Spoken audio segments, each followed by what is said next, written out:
এই বেটা যে অনেক ক্রু হইতে না দাঁড়া থেকে ল বাসার সামনে যাই, বাসার সামনে একটা নতুন দোকান হইছে, খুব খিদেও লাগছে, ল কিছু খাই আই। দেখ মামা, আমাদের এমনি টে পয়সা নাই, তুই যদি খাওয়াইতে চাস চল আমি খাই, বিলটা তুই দিস। আরে বেটা কোনো সময় বিলের লোকে তো কোনো বাজাইছি কোনো জায়গায়, এটা আমি বিল দিম তোর, ল। দেখ মনে খাওয়া শেষে কি করস। আরে সমস্যা নেই, আয়। দেখ লিওন, আমাদের এখন সিরিয়াস হতে হবে। অনেক তো সময় নষ্ট করছি, এখন একটা চাকরির ব্যবস্থা করা লাগবে। ঠিক বলছেন ভাই। দেখেন ভাই, কালকে আমি এক জায়গায় ইন্টারভিউ সন্ধান পাইছি, ঠিক আছে? ওই জায়গায় ইন্টারভিউ চলতেছে কালকে। এখন চলেন কালকে আমরা দুইজন যাইয়া দেখি ইন্টারভিউটা দেওয়া যায় কিনা, যদি চাকরি হয়ে যায় কনফার্ম। কালকে যে ইন্টারভিউ দিতে যাব, তো কোন পোশাকটা পরবো বাইবকুল পাইতাছি না।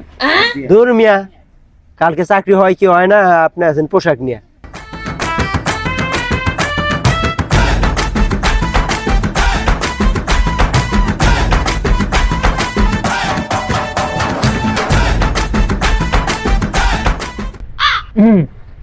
মিস্টার হাসান, আপনার বিশেষ গুণ কি? স্যার, আমি ঘুমে টাইপিং করতে পারি, খিদা লাগলে যে কোনো ফাইল সিবিএস সাভার করতে পারি। আপনি ফাইল খেয়ে ফেলেন কেন? স্যার, আমি বিশেষ বিজ্ঞান হতে চাই, এজন্য আমি ফাইল চিবিয়ে খেয়ে ফেলি। এগুলো ফাইল খায় বিজ্ঞানী। তাহলে আমরা জীবনে কি করলাম?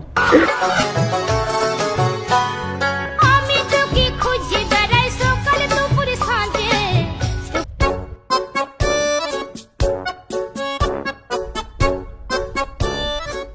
মিস্টার সৈকত, ধরো অফিসে আগুন লাগছে, তুমি প্রথমে কি করবা? স্যার, প্রথমে মোবাইলটা বের করে আগে একটা টিকটক বানাবো, ক্যাপশন দিব স্যার হট অফিস ভিপি।